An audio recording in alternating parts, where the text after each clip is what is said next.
یو گایز، موسیقی الکترونیک نمیدونم اسم این سبکو باید چی گذاشت واقعا. یه سریتون هم که میگین کرجی، اینو اصلا قبول ندارم دوستان. خیلی آدم میشناسم ولی دوست دارم تو کرج که واقعا اصلا تو این دنیا نیستن. آهنگای خیلی قشنگی گوش میدن، برای گوششون ارزش قائلن و بریزید دور اسم این کرجی رو، لطفا اونا رو اسم کرجی نشناسید. چجوری با این پارتی میکنن؟ من واقعا موندم. کامبازیت تو خوشگل.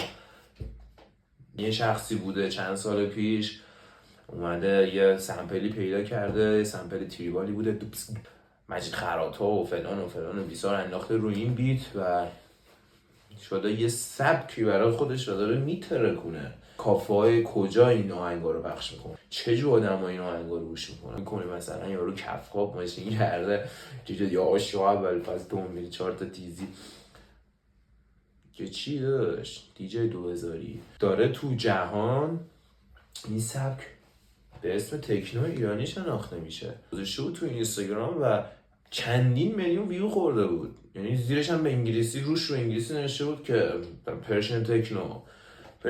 ما داریم زحمت میکنیم. تو برو تو خیابون از 10 نفر بپرس موسیقی الکترونیک چیه، نمیدونه طرف. اینجا ایرانه، یه دونهشون شاید بشناسه، اونم چون بگی بهش تکنو نمیگه الکترونیک.